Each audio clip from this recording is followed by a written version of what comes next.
2013 Oscar nominations that we're going over. You did your predictions yesterday, Yeah. but today we'll do the nominations. So we will start off with Best Picture.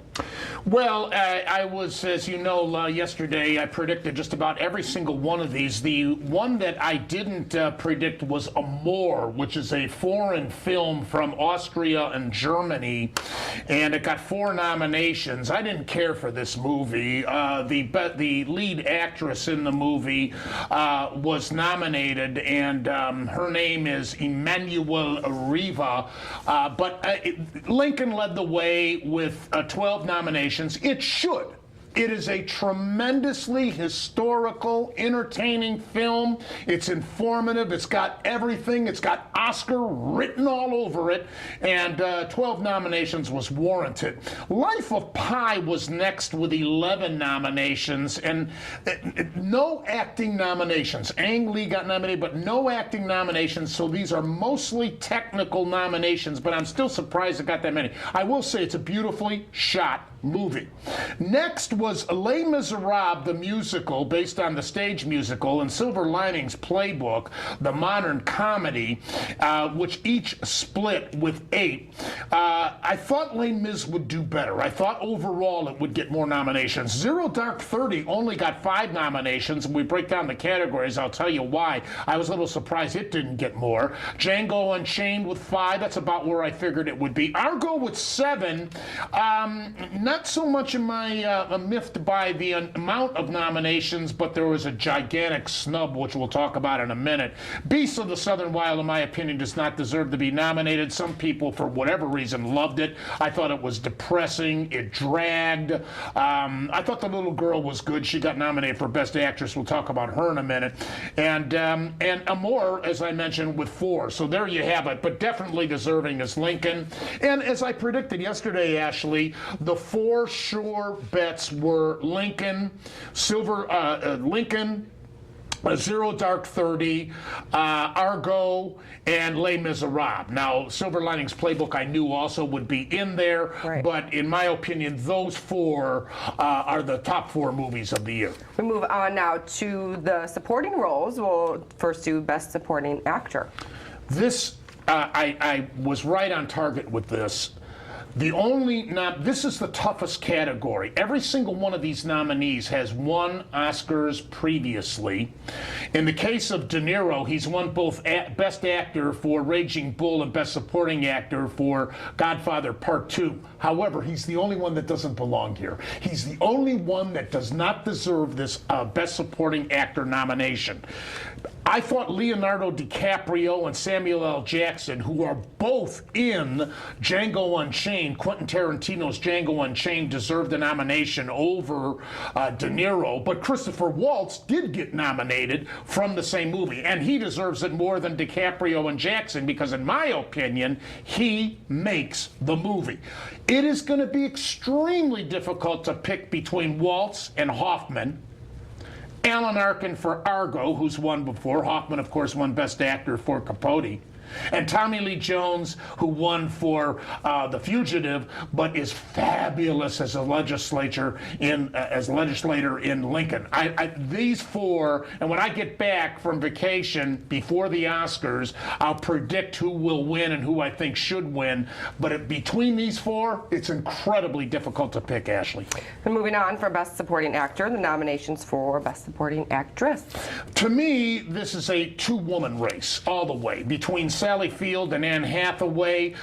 Jackie Weaver, in my opinion, that's the big surprise here. I'm surprised she did get nominated. In my opinion, she didn't deserve it. I have nothing against her, but I just didn't think she deserved it. I knew Helen Hunt would get nominated, and Amy Adams, who I love, but she didn't have a major role in The Master. But Hathaway blew me away, even though she's only in the very beginning of Les Miserables, and Sally Field was phenomenal in Lincoln. It's between those 2, and again, I think it will be a very difficult decision for the voters to pick between the 2 of them. I will say this. The Academy has a tendency in the Best Supporting Actress category to go with a younger actress. That has been a trend. Doesn't mean that Field can't win because she was phenomenal. And because you can't have a film without a director. Nominations for Best Director.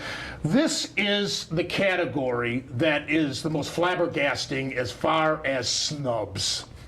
Now, I cannot for the life of me believe that Ben Affleck, whose film Argo was definitely one of the top 4 movies of the year, did not get nominated for Best Director.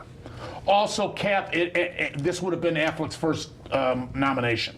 Catherine Bigelow won Best Director and Best Picture 3 years ago for Hurt Locker. How she did not get nominated for Best Director for this year's Zero Dark 30 is beyond me. And Tom Hooper, who won Best Picture and Best Director 2 years ago for The King's Speech, did not get nominated for Les Miserables, which was fabulous. I can't believe those 3 did not get nominated. Instead, they nominated David O. Russell for Silver Linings Playbook, Ang Lee for Life of Pi, which technically I can make a case for Lee, and this Michael Haneke for Amour, and Ben Zeitlin for Beasts of Southern Wild. Give me a break. You know, every single year the Academy screws up in one category. This is the category that they screwed up. And let me give you one fact to remember.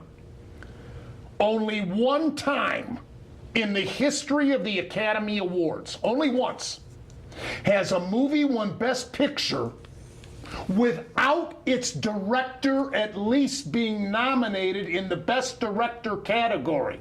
Now, only 2 of these 5 directors nominated have their movies have a chance, and that's Spielberg and David Russell of Silver Linings Playbook. That means that Argo,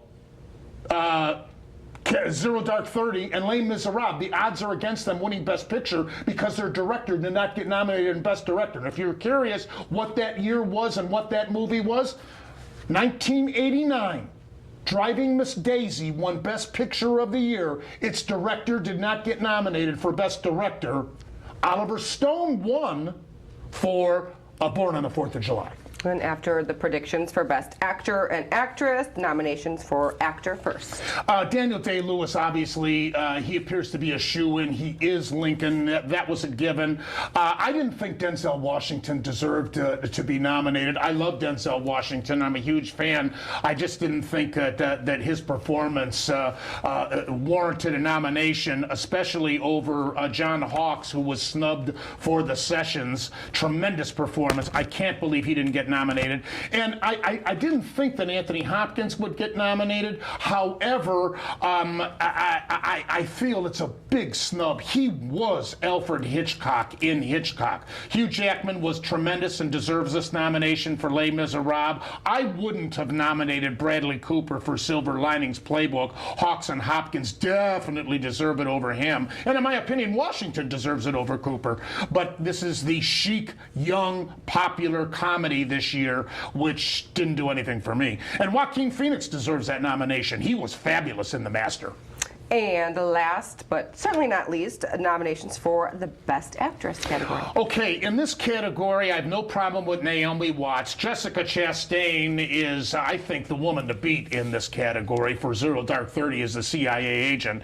I love Jennifer Lawrence, but as I told you in my review, she didn't blow me away in Silver Linings Playbook. She'll probably win in her category Sunday night for the Golden Globes. Emmanuel Riva from Amour, this foreign film, which will win Best Foreign Film. I don't see her win. They could have gotten a lot of actresses to portray a woman who goes through 2 or 3 strokes, which is what the story's about. She's in her 80s. She goes through 2 or 3 strokes, and she deteriorates lying on her back in bed on her back. I mean, they could have gotten a lot of actresses, in my opinion, to play that role. And Quesney Wallace is a little girl in Beasts of the Southern Wild. I don't have a problem with her. I thought she did a very good job, even though I didn't care for the movie. But Marianne Cotillard did not get nominated for Rust and Bone. Rachel Weisz did not get nominated. The big snub here was Helen Mirren for Hitchcock, playing Alfred Hitchcock's wife opposite Anthony Hopkins in Hitchcock. That's the snub here. In my opinion, she should have gotten nominated over Emmanuel Riva. We'll see. When I get back, and right before the Oscars, I'll predict the winners, and in some of the other categories as well.